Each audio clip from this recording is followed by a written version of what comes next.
शिव मंदिर में झाड़ू लगाने का, झाड़ू पोछा करने का और मंदिर के आसपास साफ सफाई करने का क्या फल मिलता है, ये सुनते पूज्य गुरुदेव पंडित प्रदीप जी मिश्रा से।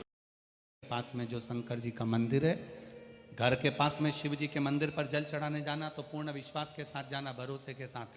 पार्वती जी शिव जी से कहती हैं कि इस बूढ़िया ये जो झाड़ू लगा रही है, पोछा लगा रही है, ये बूढ़ी, शंकर भगवान कहते हैं इसका पूरा बचपन निकल गया झाड़ू लगाते लगाते। ये झाड़ू भी वहां लगाती है जहां शिखर की छांव पड़ती है, वहां झाड़ू लगाने जाती है। तो एक काम करो ना प्रभु, इसको धनवान क्यों नहीं बना देते। शंकर भगवान बोल रहे हैं, ले मैं तुझे एक हीरा देता हूं, ऐसा कोहिनूर हीरा बुढ़िया को दे दे जहां कचरे का ढेर है वहां पटक दे। पार्वती जी ने कोहिनूर हीरा कचरे के ढेर में पटक दिया। बुढ़िया ने झाड़ू लगाई, कोहिनूर हीरा मिला, बुढ़िया ने अपने पल्लू में उस हीरे को बांध लिया। हीरे को पल्लू में बांध, हीरा ले गई, घर पहुंची, कोहिनूर हीरे को देखा।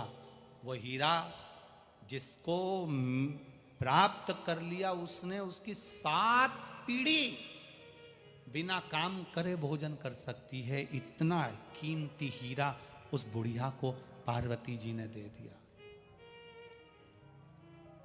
अब पार्वती जी बोली, बस बुढ़िया को हीरा मिल गया, पैसा मिल गया, 7 पीढ़ी उसकी बैठकर खा सकती है, इतना कीमती हीरा बुढ़िया को मिला है। अब ये झाड़ू नहीं लगाई। दूसरे दिन फिर पार्वती जी शंकर जी के साथ घूमने गई तो फिर वो झाड़ू लगाती मिल गई। फिर वापिस झाड़ू लगा रही है। पार्वती जी ने शिव जी से कहा, इसको इतना कीमती हीरा मिला, इतना पैसा मिल गया, इसको इतना कीमती हीरा मिल गया, काय को झाड़ू लगा रही है ये। पार्वती जी से शंकर भगवान बोले, तू खुद जाके पूछ ले। पार्वती जी ने बुढ़िया का रूप रखकर बूढ़ी माँ से पूछा, माँ तेरे को कल यहां से हीरा मिला है? बूढ़ी माँ ने कहा, हाँ। कोहिनूर हीरा मिला है? हाँ। कितने का है? कि मेरी 7 पीढ़ी बैठकर खा लेगी, इतना कीमती हीरा मुझे भगवान ने दिया है। तो माँ फिर तू झाड़ू क्यों लगा रही है? अब तो तू करोड़पति बन गई, कीमती हीरा तेरे को मिल गया, अब क्यों झाड़ू लगा रही है?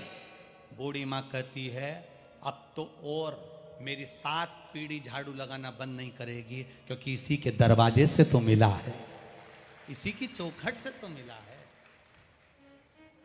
जिसने तुमको औलाद दे दी, जिसने तुम्हें कैंसर से बचा लिया, जिसने तुमको किडनी लीवर से बचा लिया, जिसने तुमको ठोकरों से बचा लिया, जिसने तुमको खड्डे में पड़े थे, कर्जे में पड़े थे, उसमें से उबार दिया। यहाँ जितने लोग कथा सुनने बैठे हैं, इतने लोगों को मेरे भोलेनाथ ने कुछ ना कुछ जरूर दिया है, मेरा विश्वास कहता।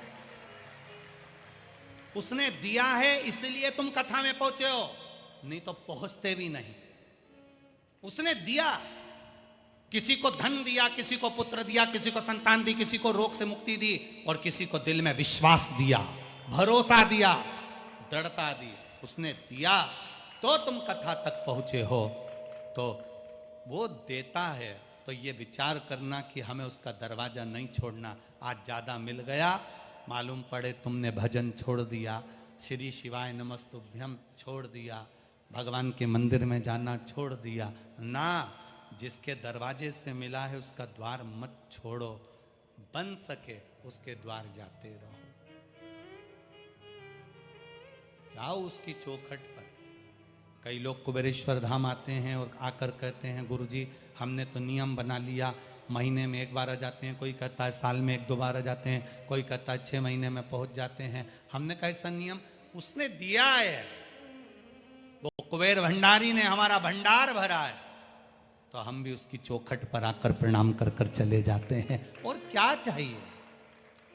वो गजानन बाबा, वो श्री स्वामी समर्थ, वो हरि विठल दे रहा है, तो उसकी चौखट पर जाने में क्यों देरी करें?